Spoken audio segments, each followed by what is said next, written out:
Hello, everyone, and welcome to the Hop-Ons podcast, a community review podcast sponsored by our Patreon supporters and only once a week sponsored by alcohol. My name is Jeff Goulash. Okay. It your name? My name's John. I just burped. Here's the thing. I'm on this weight loss medicine, right? And it does this thing, and this is scientific, this thing called sulfur burps. Like the food in my stomach is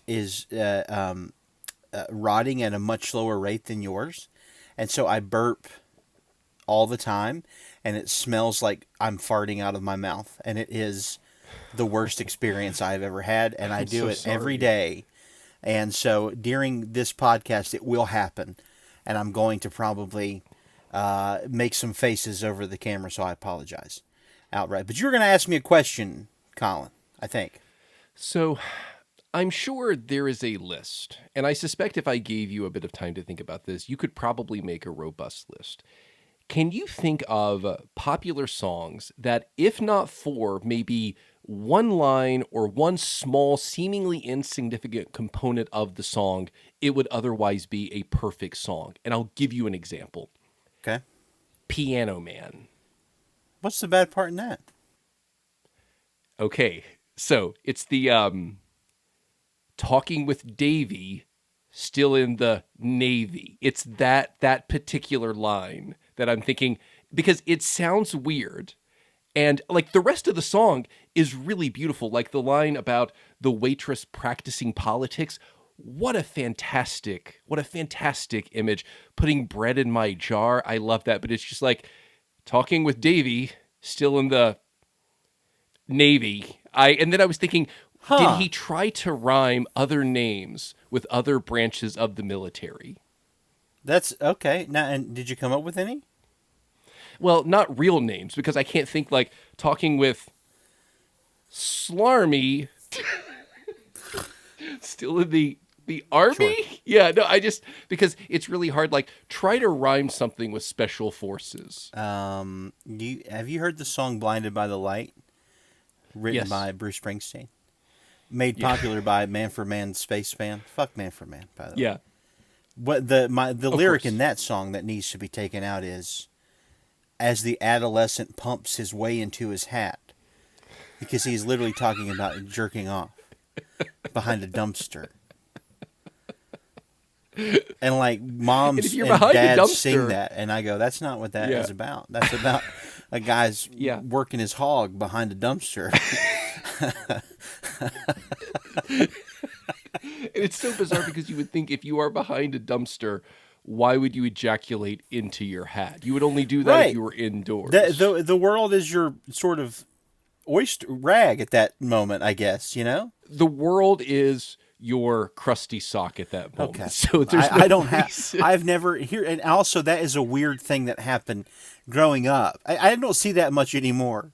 But movies, guys just had like a jizz sock, and I can't imagine, why would you do that? There's so many other ways to get rid of things. Why would you have a sock that you just fling it into, and then you just, I guess, throw it on the ground and go, I'll get that later. I don't need that right now. I don't know. I mean, do you think it's meant to represent just how disgusting, I guess, society thinks teenage boys are? That they would just like, as you said, unload into an old gym sock and then just toss it on the ground? I think that's what it's meant to signify, right? I guess. Oh, well. Anyway, we should talk about community, I guess. Welcome. Yeah. No, listeners, if you have a list like this where you think this would be a perfect song, if not for this one moment, I would love to hear about it, because it just occurred to me today. I've had problems with that one line from Piano Man for years. I've thought about wild this. That you've thought a lot about it. Tub Thumping by Chumbawamba would be a perfect song if all of it didn't exist. Oh, no, what? No. Really? You think that? No, that song whips ass. I'm just kidding. Yeah. It's the fucking dopest song. It's very good. Yeah. Have you watched the movie The Sting, Colin? Okay, John. I have not. Really? I assumed you had. Yeah, Redford's I in it. have I know it over that. there somewhere. When I was young, okay, so like in high school, I got really big into swing music. You met me like in the beginning of my punker phase. But I was like Yeah. really into swing music, like hardcore, and it went from like because in like the late '90s there was this huge resurrection of like modern swing. 2 years. There was Yeah, like for like two Brian years. Setzer and Big Bad Voodoo Daddy and the Brian Setzer. Cherry Pop Yeah, Daddies. yeah, yeah. But after that I was like I want to get into more like old school, swing and jazz standards. And so Scott Joplin was like a big deal. I bought the Sting, the soundtrack. I had it on vinyl before I watched the movie. And I was also becoming a bit of a cinephile then, so I thought I'm going to watch this movie. Elroy is not wrong in his criticism about the Sting, which won a maybe Best Picture, nominated for Best Picture. I checked. It won several Academy Awards in '73. Best Picture, I think, was one of them. Yeah, but I mean, I think it's because the cast had Robert Redford and it had Robert Shaw in it Paul and Newman. Paul Newman, and Paul so they just Newman? give it to like the most handsome men. But it genuinely is one of the more boring films. By the end of it, I had no clue, and I've seen the movie maybe 4 times. I don't know what happened. There's something about a horse race. I know they flipped Okay. chalkboards around at one point, and I thought, is this the Griff? They just move the chalkboards. I don't understand any of it, to be honest. It's not a very Yeah, good. I think. It's not like an Ocean's movie. It's very bad, actually. Yeah, yeah. And John, seamless transition because I think the confusion that a movie like that a movie like The Sting seems to produce, especially in a lot of modern viewers, for a lot of modern viewers. I think that maybe that's the homage that's really occurring in this episode, which is John season 6, episode 9 of Community Grifting 101. This episode originally aired on May the 5th, 2015, written by Ryan Ridley, and he was in the actually post credits. I think that's the guy, and directed by Rob Schraub. John, this is your IMDb plot summary. When a clever con man, this is not a typo. This is what IMDb says. When a clever con man, Professor DeSalvo, uses his class to cheat the study group, they enlist Jeff to get revenge. The situation goes awry as Britta and Dean Pelton get involved in Jeff and Professor DeSalvo's scamming competition. Yeah, I read about this episode prior to watching it. I knew Matt Berry was in it. He's the shining light in this. It's not a very good episode, I'll say, but he's. I'm afraid not. He's Yeah, a it's shining not. light Yeah. in it. But I did read that this whole thing was Harmon's idea. He really wanted to make an homage to the Sting. He was a fan of Matt Berry from Garth Marenghi's Dark Place, which you and I adore as a show. It's one of the best shows. And so he cast him in it. But yeah, it is just his. And he said it's an homage. When he was asked, is this a parody or homage? He said it's an homage. It's everything is done with love as much as I can do it. So he had his hands big time in this episode. I guess it's time then we should do our infrequent segment. I guess now frequent segment called I guess it's Bark or Bite time, Colin. John, I need to know what you think of this episode. So, John, I need to know this episode. Does it bark or bite?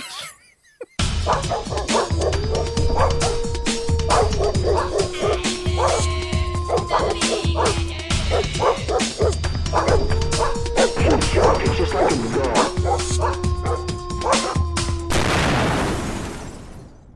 This biggity boy's a diggity dog.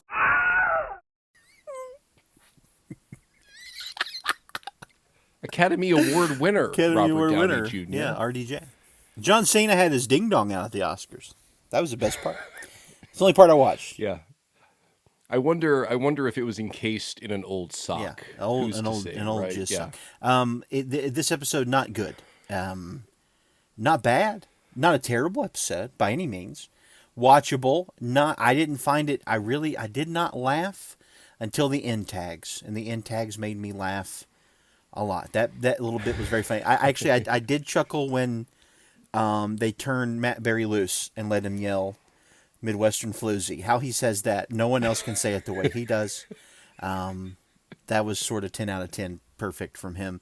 And I also love his song I'm the king grifter. I'm the king. I'm the best grifter song. Oh, I was about to say, yeah.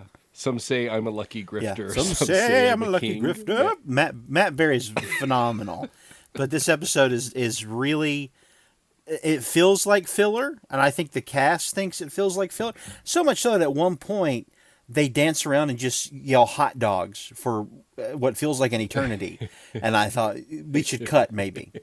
So yeah, that's what I have for that. Oh, we're doing this on Discord, and Colin is grabbing his arm and his thumb, and so it keeps giving me thumbs up when I'm talking. It's good affirmation. What did you think, Colin? Bark or bite for you, buddy?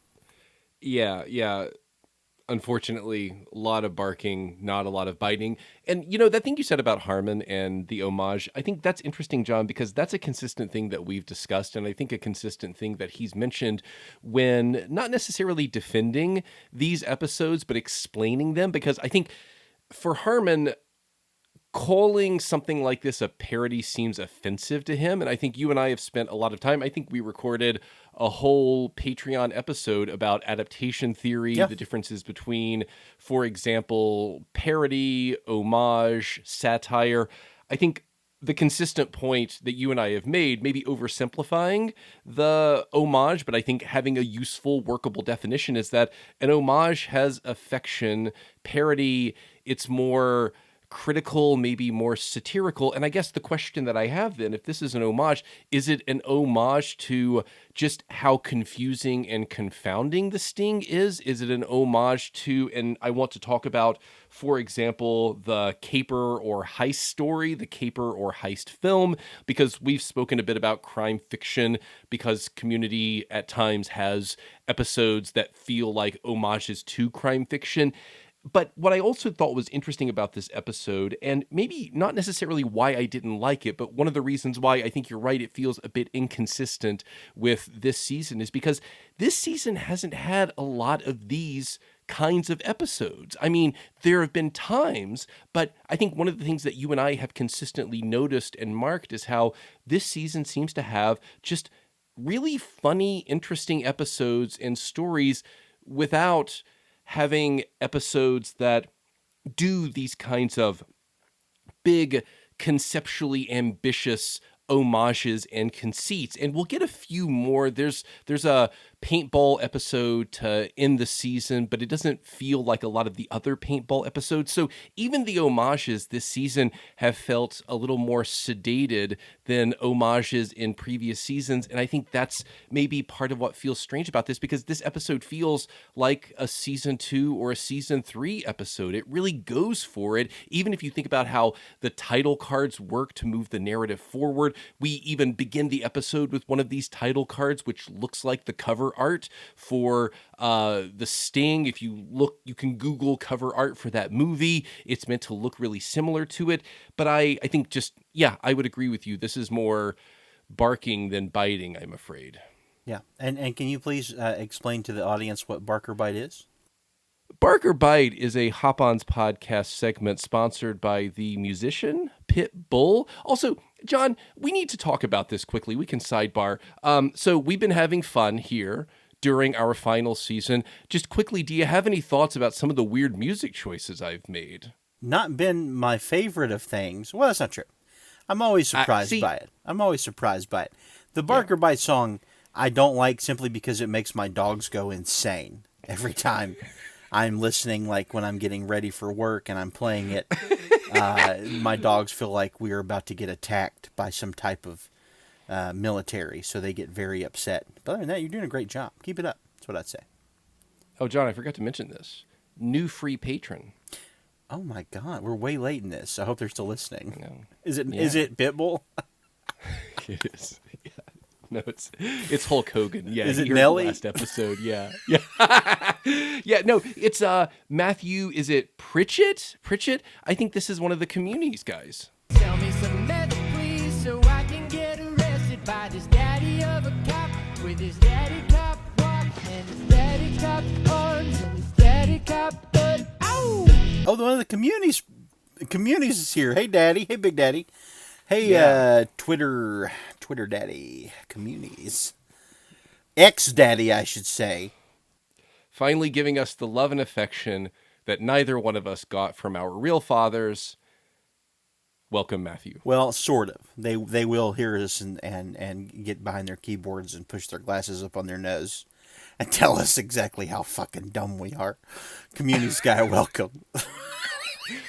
So maybe they do know our fathers did. Yeah.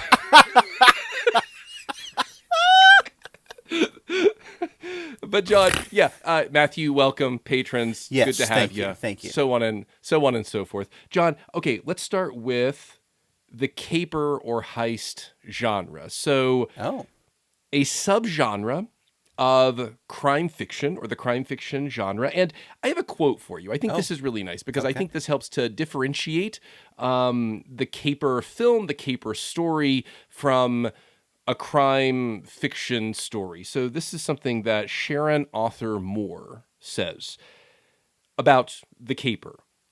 Humor, audacity, cleverness, and adventure are hallmarks of capers. And I think you definitely see that here. And I think if you think about a better reference, you mentioned Ocean's 11, for example, definitely caper, definitely heist. And I think part of what you also see, this is something that Moore mentioned in this piece I read of hers, you often don't see like death and murder in caper and heist films or stories because the sensibilities are so much lighter and more whimsical.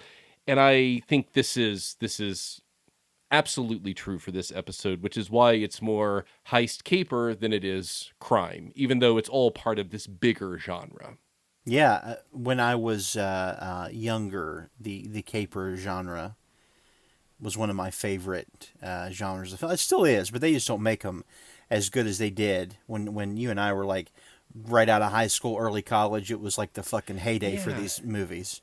Ocean's 11 really sort of blasted everything to the top. And then like Snatch came out, which is one of my favorite movies of all time by Guy Ritchie. And it's like this perfect, beautiful take on the caper movie and how wild and crazy they can get. And now it's like, I tried to watch the Now You See Me movies. Have you seen these with the magicians? No. It's about four magicians that do heists.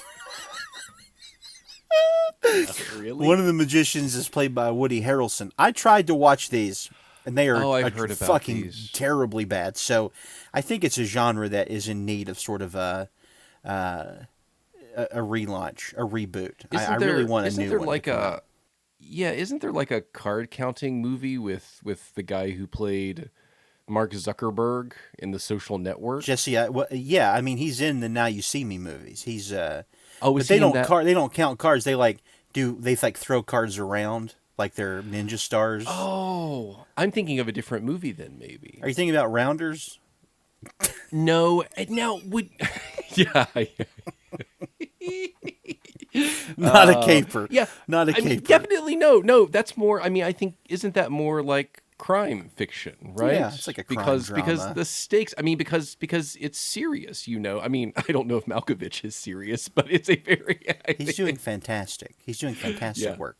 No, I do love this genre a lot. And I think they do a good job at it. The Sting is probably the early godfather of all these types of films. There is an original Ocean's 11 with Frank Sinatra with the Rat Packs in it, and it is also fucking tremendously bad. It's so long. Is it really? It's like 4 hours long, but this one is lighthearted, and the Sting is very fun, and I think, the capers are a good time, and I think they are trying to capture that in this episode, but I don't know if they succeed. How do you feel about it? Well, I would also mention one from, this is maybe 1999, the adaptation of the Thomas Crown Affair. I think it's more erotic. You love this fucking flick, by the way. John, I love this movie. You really do. I mean, John knows this because we've known one another for like 20 years. Yeah. When I worked at the video store, my first recommendation, regardless of who the customer was, have you seen the Thomas Crown Affair with Pierce Brosnan? You're a big Pierce Brosnan stan. Love You this like guy. this person quite a lot. He makes so many interesting choices. Like the choices he makes in those Bond movies, he makes so many interesting like mouth movement choices. Like his hurt acting is spectacular. I love his hurt acting. And I would call his Bonds in the caper genre. I think they're very, very fun Yeah. flicks. I mean, Goldeneye has like a super serious ending with Trevelyan and everything, but like after that, Yeah. they go fucking off the rails. The one with Denise Richards is just bonkers, Oh, wall to The wall. World And then Is Not Enough. Yeah. The World's Not Enough, and then Die Another Day is the Halle Berry one. I mean, that's a completely different. Forget but here's, about here's it. Here's the crazy thing about Pierce Brosnan. He he's in these movies that are conceptually absurd. Oh, But John, sure. his performances at times, he wants like you can watch some of the choices he makes and you can see that he's doing something similar to what Daniel Craig does, but the movies aren't quite there yet. But also he's not quite there yet because then there's other times when he's like goofy and silly. Like he's almost like an homage to all the Bonds in one performance. Oh, but sure. the Thomas Crown Affair, it's kind of an erotic caper because again, like no one dies. It's really goofy and silly. There's this whole like mall, excuse me, not mall, but museum. Yeah.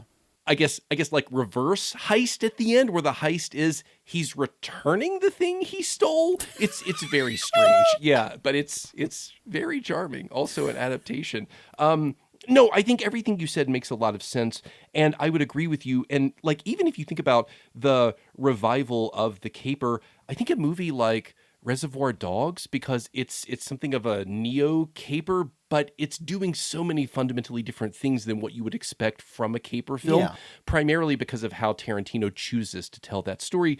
But I think, yeah, we probably need a revival, but I'm not sure, unfortunately, this episode, does it, right? No, I mean, I think if I got carte blanche from a studio to make a caper style film, I probably would not pick this one to homage, but I'm glad he did. I'm sure there were people out there that had never seen The Sting that now know that of its existence and also know that it is a tremendously boring piece of work. Yeah. Well, let's start, John, by discussing Professor Roger DeSalvo, played by Matt Berry, comes in really hot. He's the professor of Grifting 101, and Jeff is quite insistent from the pre-credit sequence as they're reading the new course catalog that the class itself is a grift, that there's no education that will occur here. It's all a grift. It made me uncomfortably upset at how dumb the idea that they had a class called Grifting 101 in their school catalog that both the dean and I assume now Frankie had to okay. What did they possibly think could be happening from a class called Grifting 101? Because also, what are kids supposed to learn? I know that Greendale doesn't have the best record when it comes to classes, but you would think you would probably have a class that would like teach you something. I mean, they had a class about ladders, and I get that that's probably hard to fill a whole sort of semester with, but also a teacher could teach you like safety, how to properly stand a ladder up, when to not lean it against a wall, and when to lean against a wall. In Grifting 101, what are you supposed to learn? Yeah, I'm actually someone who defends the idea of a ladders class. I wonder if like a history of ladders, and there might be some like interdisciplinary practical applications, like you need to make your own ladders and Sure. everything. I'm not. I know. It's low hanging fruit. That Because you need a ladder for. well, precisely, right? Yeah. That was very good. And I think it's low hanging fruit to make jokes about the ladders class, but I kind of like the idea of a ladders class. But yeah, I agree with you. Like, what is there to learn in this class? Plus, if you think about either the last episode or the one before, the idea that Frankie is so sensitive to the idea of guerrilla marketing, yet she agreed to pilot this class. This is one of those moments, John, where it feels like this season doesn't have an overarching trajectory because you would expect Frankie to say no to this course. And she doesn't even seem to understand anything about the course, but you would expect her to be involved in the approval process. At least I would, considering her role on campus. Yeah, and I guess what I'm wondering, and I'm sure you are too, like from the outset, was DeSalvo's entire plan just to grift Greendale for money? I assume it was, because his entire I guess syllabus is just buy a briefcase from me. Which is great. I guess he travels with a fuck ton of briefcases he can sell people, because I think there's like 18 people in the class, so he sells them all briefcases. And the whole class we see the first, I guess, couple days is just how to pass a briefcase back and forth to someone. To your associate, I guess, right? And that's the whole class. And so I wonder, I mean, I don't wonder, I guess from the outset, what do you think his plan was? To maybe find the first student that would help him so that he could just move on to another grift? I would assume so. Yeah, but also, John, there's so much language in the course catalog about buying special grifting briefcases, like a powder or a salve for like one's briefcase passing hands. So it feels like, at least conceptually, he's thinking of the class as a grift. But I wonder, because something that seems consistent with the caper and heist genre is the idea that, well, you need to have a plan, but the plan maybe needs to be adaptable at times. So I wonder if the answer is not either or, but yes and. So like, yes, I'm here to grift these students, and if an opportunity presents itself, I could maybe find a protege or move the grift in different directions. Because I think, again, the idea that, you know, he's nimble and adaptable seems to be part of executing a good grift, I guess. Yeah, your plan A is only as good as your plan B. I learned that from Money Plane, the movie we watched. I guess The not best really... caper movie of all Yeah. time. Fuck The Sting. Best. The Sting is a toilet compared to Money. Actually, Money Plane is way more enjoyable, actually, hands down, than The Sting is. I probably shouldn't say that as a cinephile, but it's true. Much more enjoyable. The whole plot, though, is sort of just leans on this idea that DeSalvo comes in as this grift teacher. He immediately cons the students. They go to Jeff, and Jeff's like, of course they are going to con you. I told you they're going to con you. And now the rest of the episode is, I will help you get them back. But we learn sort of at the midway point of the episode. This episode feels so long. It's 26 minutes. It feels like it's an hour. At the midpoint of the episode, we learn that Jeff is really not super good at planning grifts, although maybe that is the episode grifting us, because I think from that moment on, everything has set into motion this plan of Britta getting the money from DeSalvo and tricking DeSalvo into working together, and they all seem to be in on the plan. So, and that all happens sort of that night, because they watch The Sting, Britta punches DeSalvo, and then it all goes haywire from there, right? So I think that's actually a really interesting point, this question about how do you engage an audience in a caper and heist film, and this way that the narrative needs to almost convince an audience that they understand exactly what will happen, but there's always that additional thing that must happen that an audience could never anticipate would actually happen. That almost seems implausible, but that's part of the point, and maybe even part of the joy of a caper and a heist film, is the idea that something will happen that no one would ever anticipate. And I think this is something that happens in Ocean's 11. I don't remember, it's maybe the George Clooney character, the idea that he returns to prison, and that's the thing that needs to happen at the end for the caper to work. But I don't think that was ever part of the plan, at least not part of the plan as they articulated it to us, the audience. Am I right about that? Yeah, I think, most good capers are always one step ahead of the audience, because if not, then what's the point of watching? I think anytime I watch a mystery show or film, and I'm able to pinpoint what's going to happen, and then it does happen, I find that to be incredibly frustrating. I don't want to be smarter than the writers are, and in Ocean's 11, there are a few moments that really throw you off kilter. The biggest one of my favorites is in Snatch, which I love a lot, where the whole time Mickey, Brad Pitt's character, who is presented as this sort of like free-willing, he's called a gypsy in the film. He's like a nomad in a tribe of nomads, and the whole time he's looked at as relatively dumb or shystery, but at the end of the picture, he is the person who was set in to play everything that's going to make the caper happen, unbeknownst to us, the audience. And so Right. I love when when media does that. And here I'm wondering if that's what they're doing by them watching The Sting, and we were not able to be in the room with them when they did it. I wonder if that's when Jeff actually came up with the plan, and then it went into motion from there, because something had to happen. Well, not even then, because it had to happen before that, because Britta hits DeSalvo that night, and that's when everything goes off. I guess, I don't know.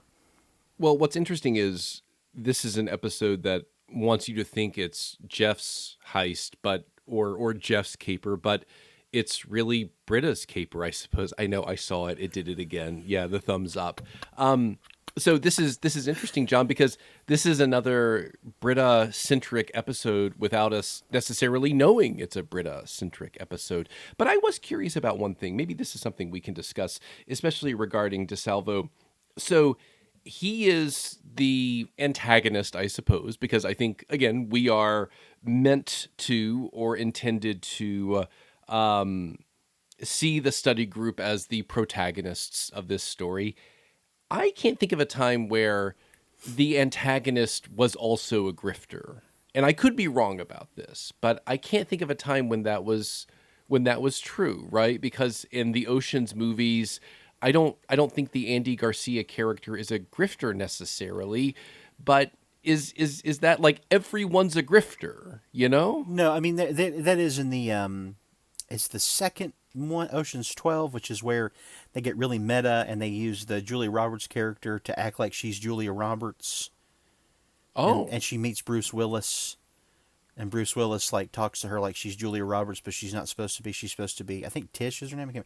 But no, in the second movie, Ocean's 12, Vincent Castle plays the villain, and he is just a thief. He's a thief like them.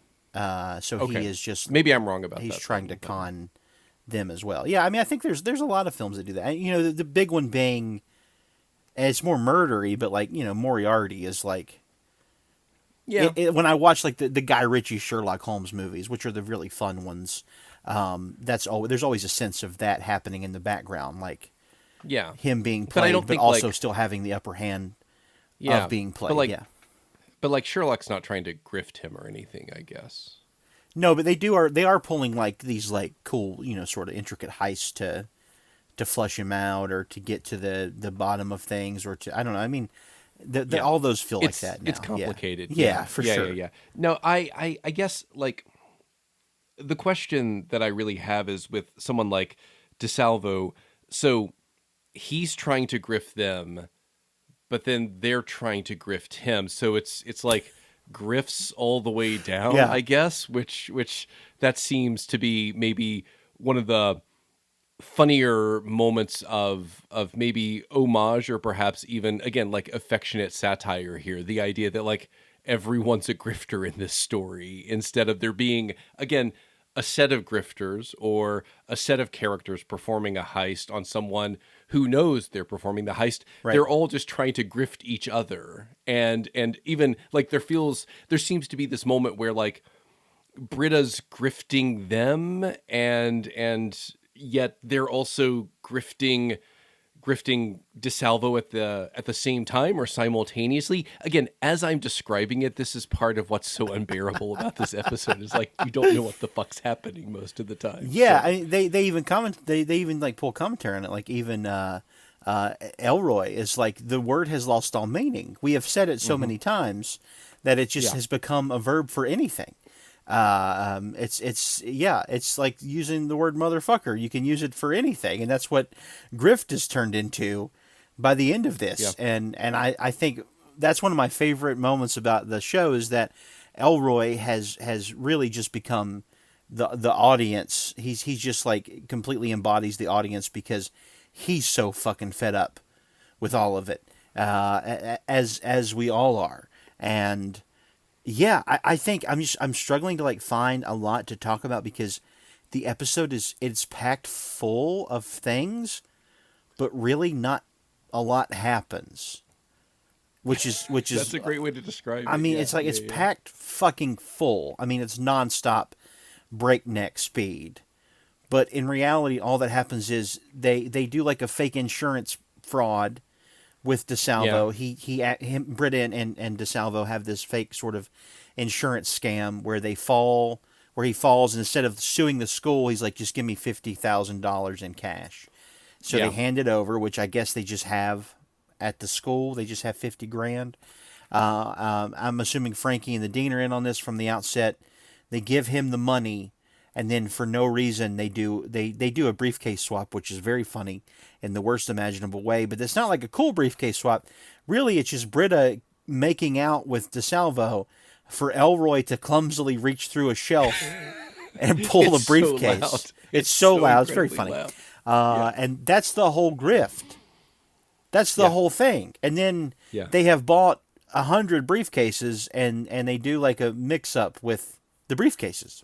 It really makes you wonder how much they've recuperated relative to how much they've spent on those briefcases, you know? Yeah, because Frankie makes him refund all of the money for the briefcases. And then they get hot dogs. Also, just so I'm clear, the dean at any time could have just fired DeSalvo, right? They could have just gone to him and said, this guy's a scumbag, right? And we could just fire him. I don't know. This episode's not great. It's not a great one. Well, there is this. So, one thing worth discussing that I thought you would find interesting. So, early in the episode, Jeff, he is ambivalent about even helping the study group. And one of the reasons that he communicates to DeSalvo is, well, I'm just like you. I get it, you know, like game respects game. But DeSalvo is frankly quite offended by this comparison, and he says, "No, you are an artless thug who lies. Grifting is an art form."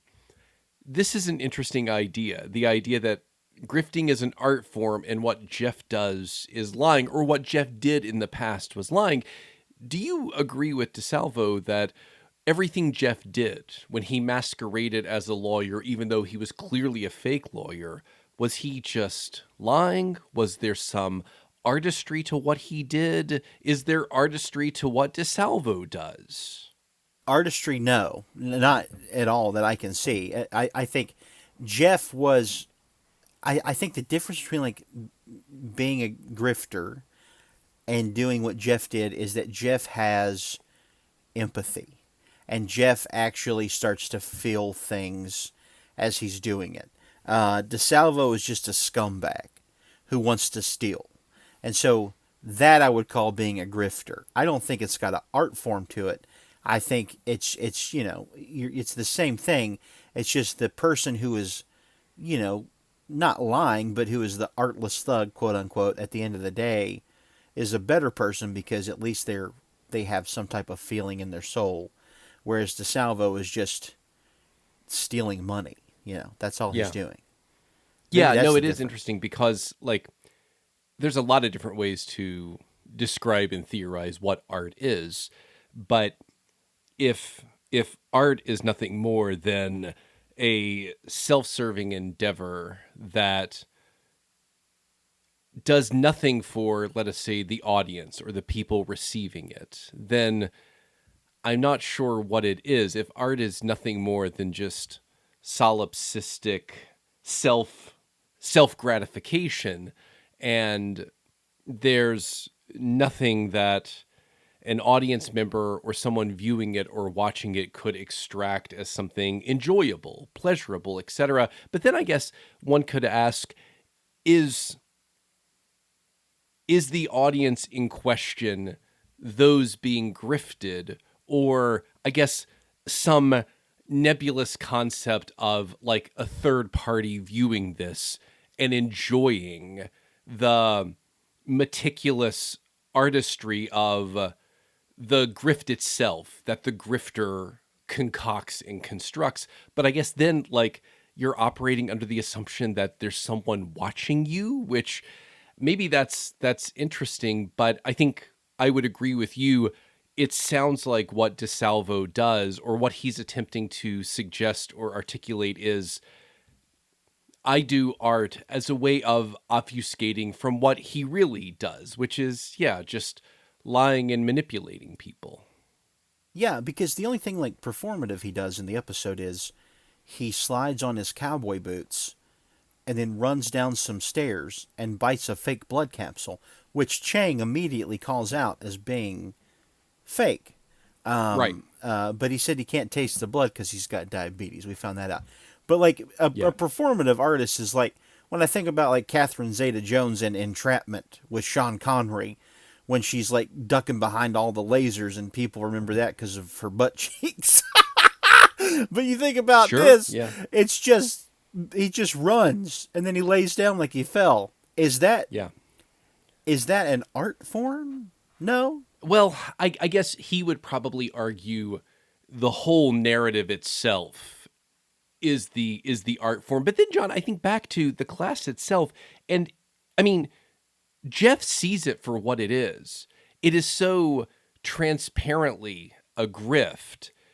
Where's the artistry in that if it's so obvious to everyone? And I guess, like, the point is, it's not obvious or transparent to the students in the class, but maybe it should be. So at that point, who are you? Like, if someone like Annie, Abed, Elroy, Chang, even, if they're tricked by this, then what does it say about the narrative you tell that's ostensibly the grift itself? Because Oh, sure. Elroy's old and confused.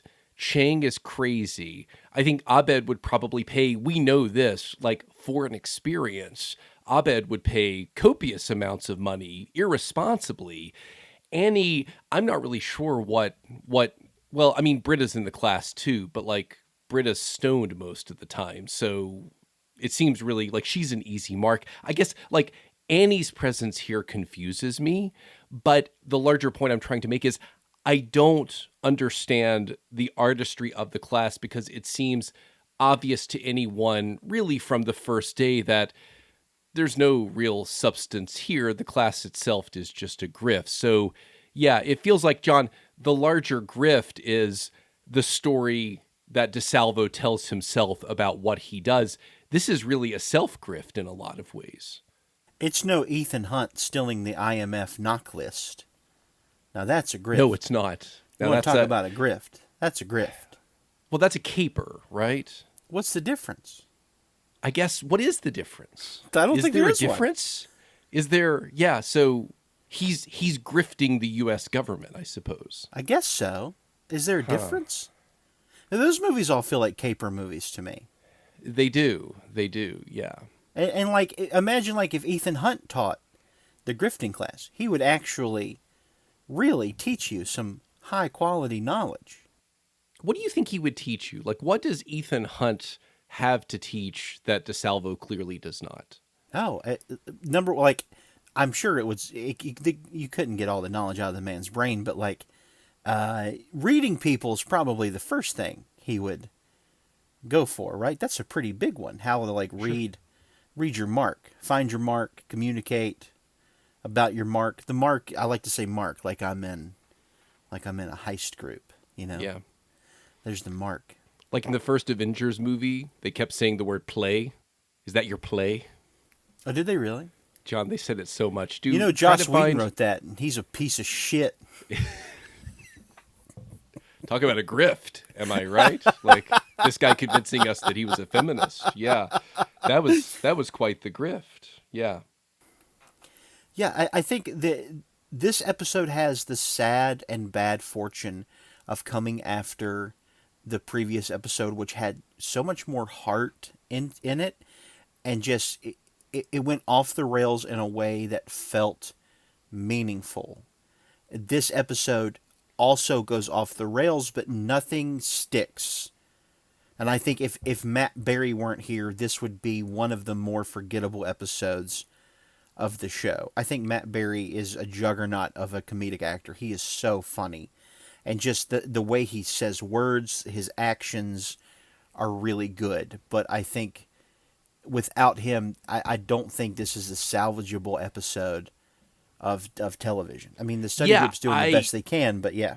No, I completely agree with you. This episode would be almost impossible to watch without Matt Berry. I mean, in that way, is this just an episode that's a vehicle for Matt Berry? Because he's incredibly funny and he does a lot of amazing work. But I think you're right. Sans Matt Berry, is this episode even watchable? And I'm not really sure that it is.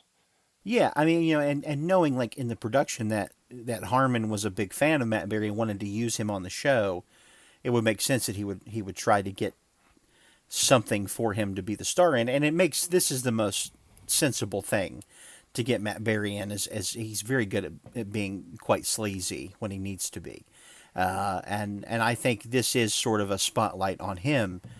But yeah, the episode overall, I mean, I would rank it again. I don't think it's unwatchable because of him, but it is not great.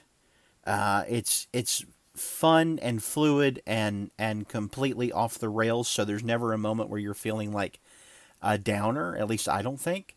So that's good, But yeah, it's just rather forgettable and incredibly confusing as to why it was made. It is interesting because and this is a consistent theme that I suppose one could argue we see with a lot of Community episodes and seasons, this idea that Greendale is under siege, right? Someone's trying to do something nefarious to destroy the school. What I think is interesting, John, about season 6 episodes, aside from that one episode with City College, all of the episodes where Greendale is under siege, it feels smaller and more contained. Like it's Honda and their guerrilla marketing. It's Matt Berry trying to grift 12 to 18 students. Yeah. And then I guess in theory, grifting the school out of $50,000. What do you think?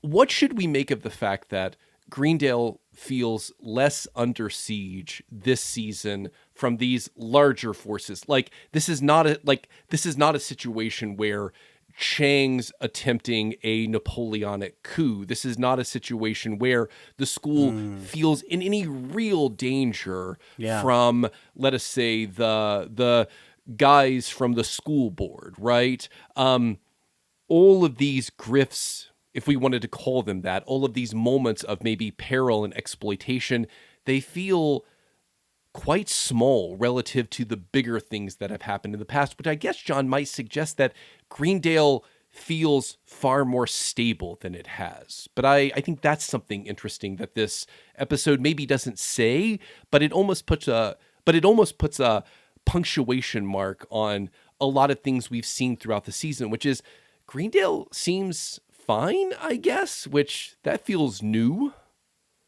Yeah, it's the whole episode. The whole season has felt a lot more confined. And now that you say that, when I'm thinking about earlier seasons, especially like 1 through 5, even there's a lot of stuff that they used to shoot outdoors. There used to feel like there was a lot more people on campus, and the sets used to be a lot bigger and more grand, and now, and it could be a budgetary thing, who knows, but I think that fact that there's not like outdoor things anymore, that the sets are normally the study room, a hallway, the dean's office, everything feels so much smaller by comparison. And so I think that lends itself to just feeling like there is no overwhelming antagonist anymore. It's just a weekly, here's a bad guy or here's a bad person, let's get him out of here sort of thing. Yeah. That's fascinating. That's a very interesting read. And I think, John, it's also interesting, like, when's the last time the show consistently did anything outside? It's been really since season 1, I would say. I mean, the show's, like, season 1, part of what feels so strange about it is how it really does feel like a campus show because we are outside a lot. Yeah, for sure. But Yeah. there are a few times after season 1 where we're outside, we're indoors so much. It feels more like a show that's just, as you said, a series of sets. Now, it feels like we're on a college campus, but yeah, we're never outside a lot, that's fascinating to me because I think that's part of what I miss about those early season episodes is just those times when we would do like exposition as they're walking outside from one class to the next, or when they would do like events outdoors, like the reveal of the debut of the Louis Guzman statue, which we were outside when that occurred. But yeah, so much of this just feels indoors now. Yeah. And I think that maybe you're right. Maybe that's aesthetic. Maybe that's budgetary. I'm sure shooting on location is, of course, more expensive than shooting in a controlled environment. You can have fewer people if it's in a controlled indoor environment than if it's outside. So I think that's part of it too. But yeah, this would feel like, I mean, this feels like an episode where we're not actually at the college during the day. This feels like night school in a lot of ways because just it feels like no one's on campus aside from just whomever's in this Grifting 101 class. Yes, correct. Yeah. So, yeah, I mean, there's a lot of things going against the episode. Before we end the conversation, I would like to talk about the end tags, though, Colin. Please. They are really, really funny. The writer of the episode, Ryan Ridley, plays himself, and we learn early on was, I guess, dropped like a weight bar on his neck and was choking. Yeah. And so Jeff came over and saved his life, and now he feels like he owes Jeff. Again, who knows like the actual rules of that? How long do I owe you for saving my life? And Jeff has him do these very mundane tasks for him, and he continually asks for help, and the guy feels obligated to do so. And they write the whole thing like it's the intro to like a 1980s science fiction television show, and like Knight Rider, basically. Yeah, it's Knight Rider. I loved it so much. It was really fucking funny. Yeah, like this is some stuff you'll see at gyms sometimes, especially, well, almost exclusively with the bench press, because it's one of the few exercises where one does push a lot of weight, and you're in this immovable position where you can't just drop the weight, because if you drop the weight, then like that's how you break your sternum, right? So yeah, you'll see this happen from time to time, but I can't think of a time when I've ever rescued someone or I've needed someone to rescue me. It's because you got big arms. That's it. Because you're a big, strong boy, Colin. I've seen you work out. It's phenomenal, everybody. You should be very jealous. That should be one of our Patreon. Should be a Patreon. If Colin has to work out with no shirt on, oiled up, doing squats. So we're just turning this podcast into a backdoor pilot for when I become a fitness influencer after this. Yeah, that noise that sounded like a big fart was my chair. That was not me. Colin, we've gone off the rails here. I don't have much else to say about the Grifting 101 episode, do you? The Dean does try the Greendale effect on DeSalvo, and it just doesn't work, which is really quite funny.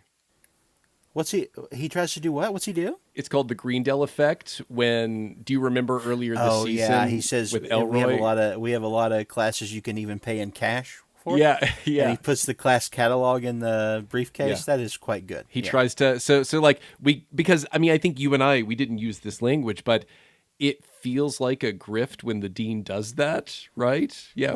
Greendale itself is just a big fucking grift. I know. Absolutely. Yeah. So you get these little like mini grifts or attempts at grifts throughout, and so the Greendale effect is one of them. No, John, I think we can transition.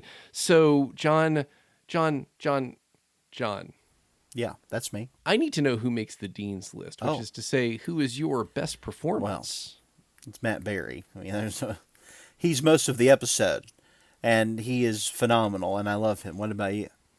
I mean, I could say Matt Berry because I think that's the right answer. John, I think Chang is spectacularly funny in this episode. Very, very funny. He's very good. He's very good. He only shows a couple times he pops in. Really good jokes. The one about peeing out of his butthole, 10 out of 10. He has Classic. diabetes, I suppose. Got diabetes now. Yeah. Yeah. John, I also need you to check the syllabus. Now, this is where you identify your favorite bit of metatextual referencing and Yes. intertextual play. What do you got? I mean, it has to be something, I guess, to do with the sting. I would assume like the big final heist is one of the more fucking dumb things that they have done on the show, and it was so bewildering that I guess I liked it a little bit. So I'm gonna go with that. What about you? I mean, I think mine is like the row of people walking with briefcases. This Yeah, feels like yeah. something you see in. I mean, this is something you basically see in the Thomas Crown Thomas Crown Affair. Affair. Yeah, Yeah, like absolutely. this is something from so many heist films. So I think that's mine. John, do you have any best lines? Oh, the Midwestern floozy line is hands down I have that the one. best line in the whole episode. Oh, and also the episode where, the line where Jeff says something like, "If you should just marry the Sting to Abed," and Abed says, "I will." And when we have a child, I will tell it to obey its mother and not look after you, or something like that. And he gets really loud and bombastic with it. Yeah. And it's really funny. But yeah, the Midwestern floozy line knocked it out of the park. Go ahead, buddy. Okay. You might say being a teacher here gave me diabetes. That's something Jeff says. Wait, what do grifters do again? I got this. I'll tell you if you give me $5. No. Better sign me up. That's an Elroy Frankie exchange.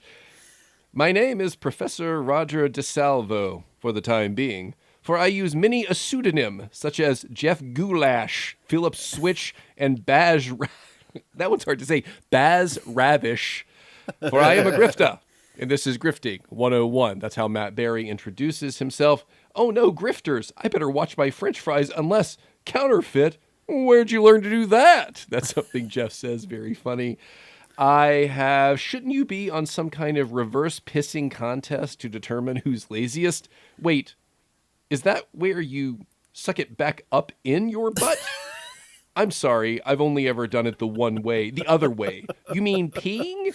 No, I mean in the back. It's so weird. Yeah. So weird. Fantastic. Oh, by the way, Jeff Winger, nice try thrice. That's great. He's so good.